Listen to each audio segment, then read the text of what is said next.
Hi guys, so welcome back to another episode of Sustainability Uncovered, where we chat all things sustainable.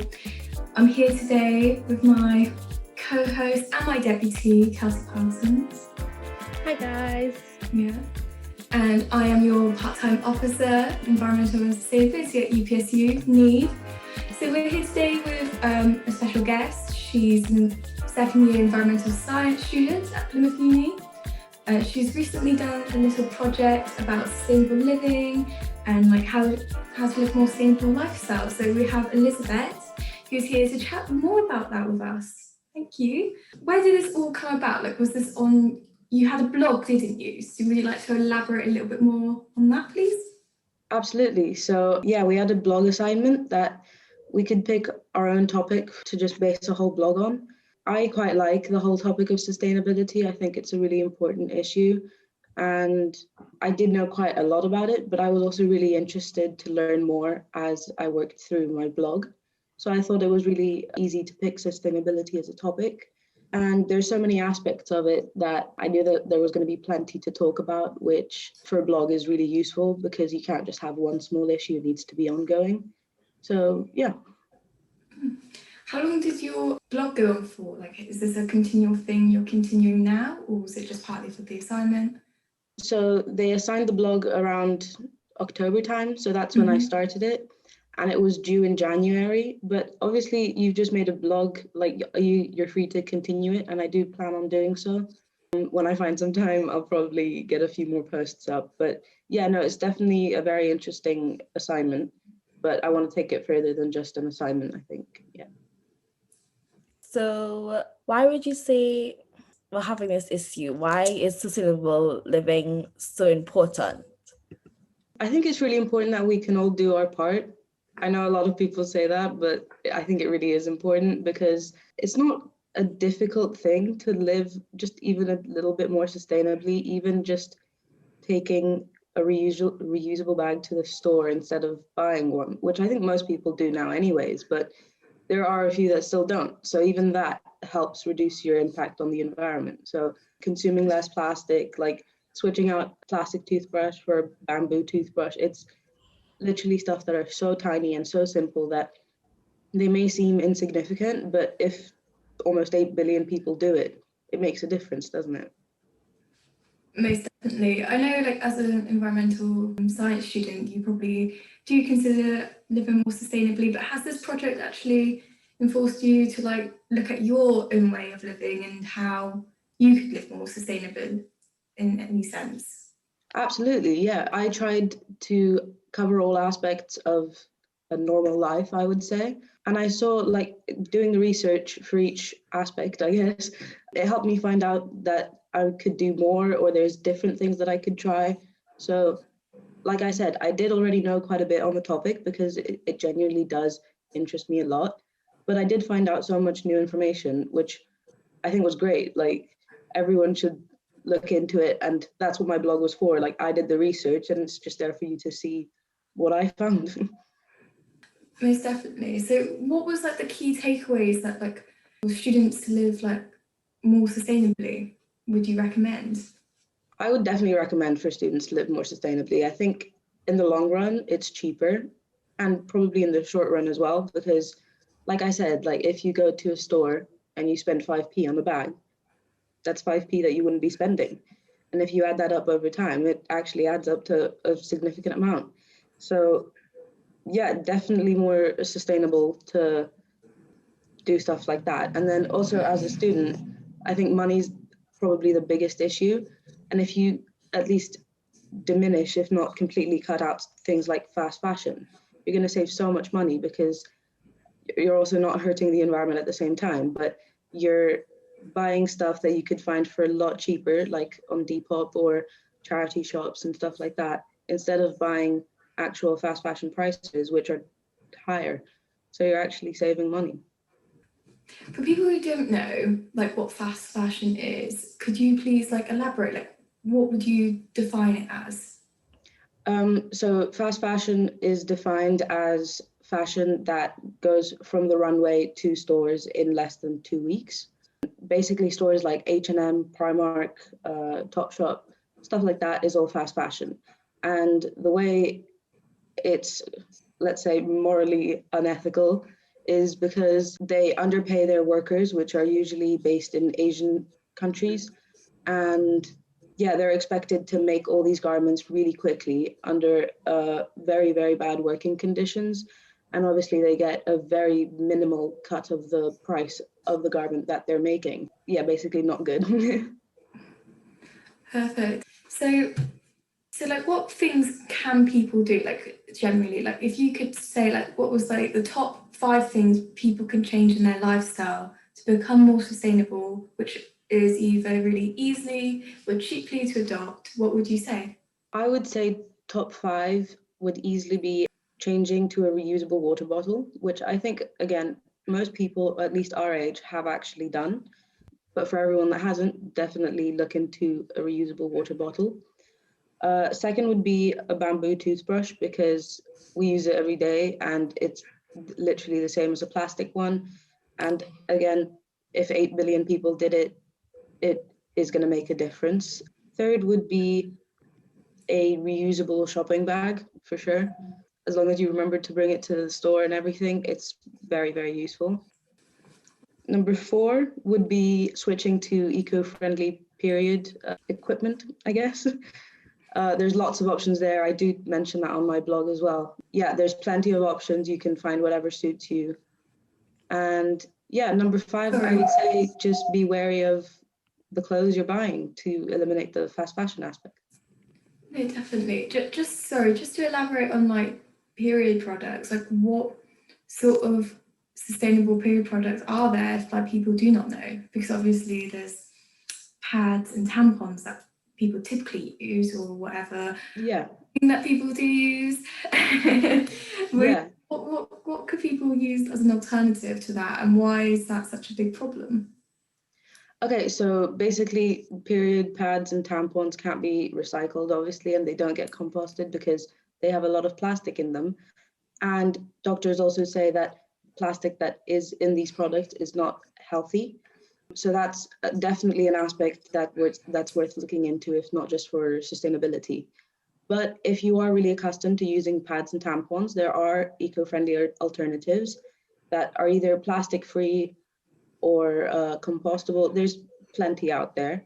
But for something that is actually going to cost you less money, because the eco-friendly alternatives to pads and tampons are a little pricier, I would definitely recommend a menstrual cup, because those are like £20 at most and they last for 10 years and you only need to wash it. So definitely a good alternative. And if that's something you're not comfortable with, I would definitely look into menstrual underwear, which acts like a pad, but it's reusable and it's just like wearing underwear. So it's comfortable as well. So there's a lot of myth that, living sustainably can mean expensive. So would you say for a student lifestyle of living on a budget and going to university and all these things, student loans and all that problem with that, do you think it's possible for students to live sustainably? Is it easy? Is it difficult? What would you say? I think it's easier, 100%. I think it's easier. I would say the only difference is to like not living sustainably. You're paying a certain amount of money each time you buy something. Let's say let's use water bottles as an example. So every time you want a bottle of water, you're paying a certain amount.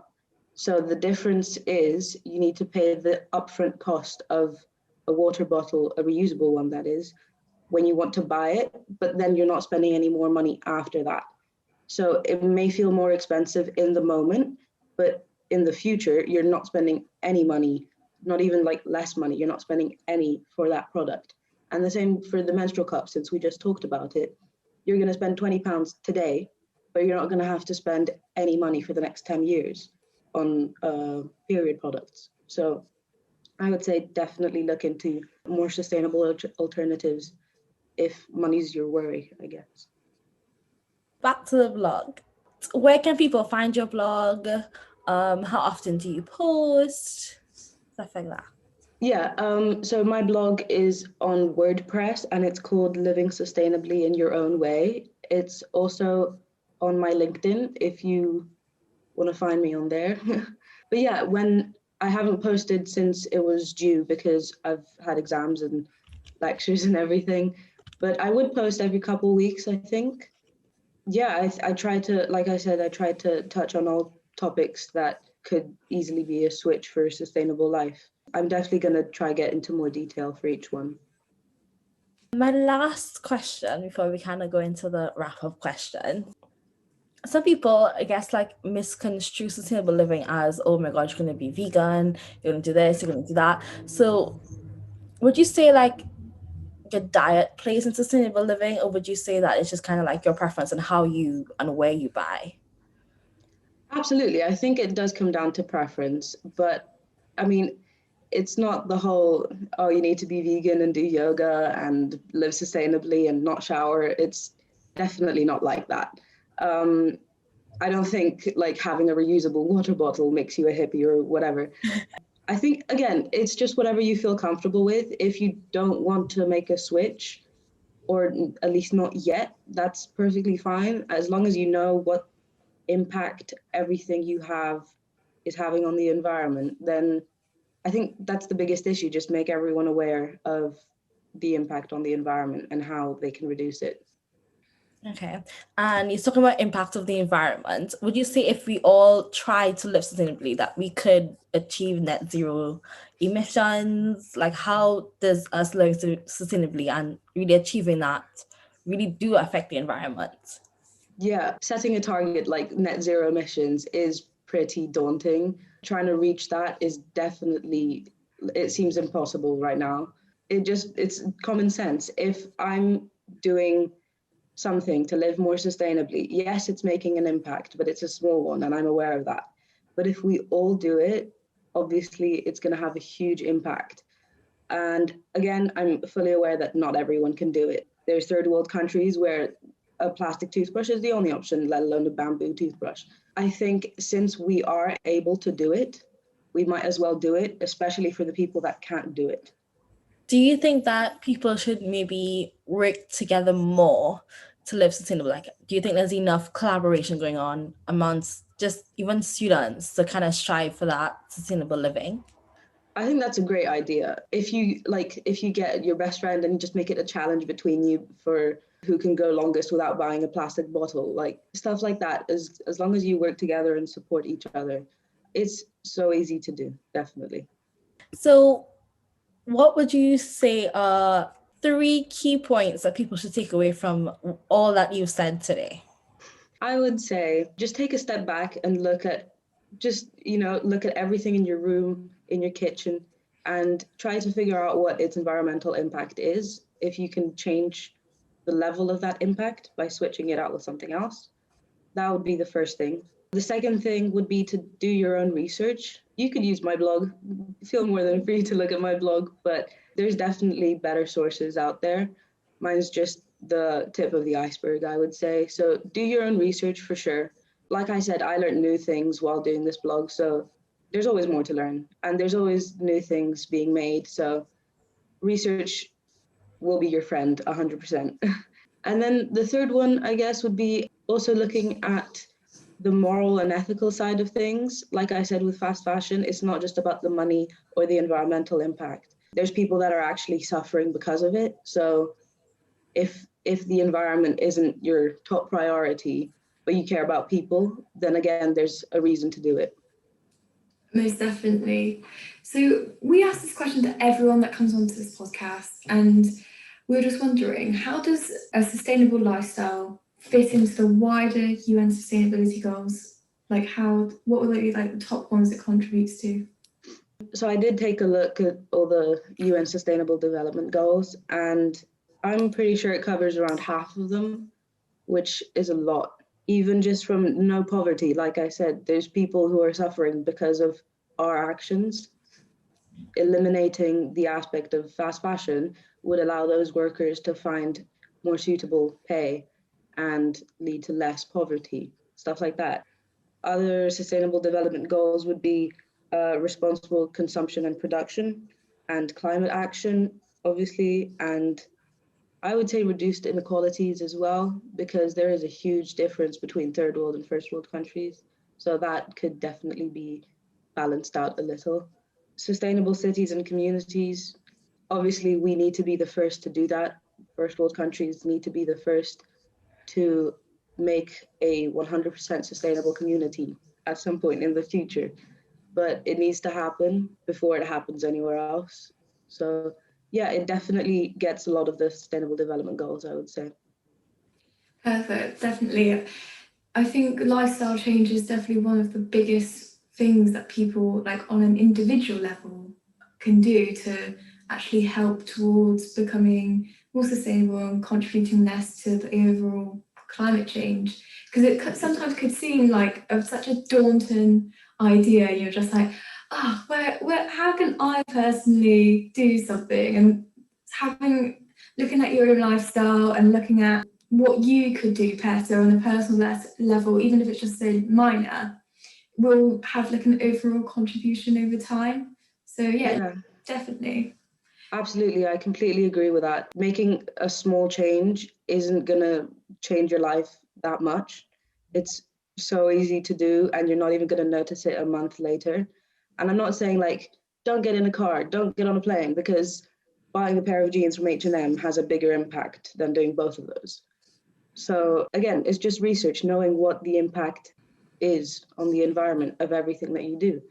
So again, just small changes that are conscious are important. Yeah, most definitely. Thank you for joining us today. We really appreciate you coming to talk from like a student's perspective on how like we as students can live more sustainably. Thank you very much for having me. No worries, thank you.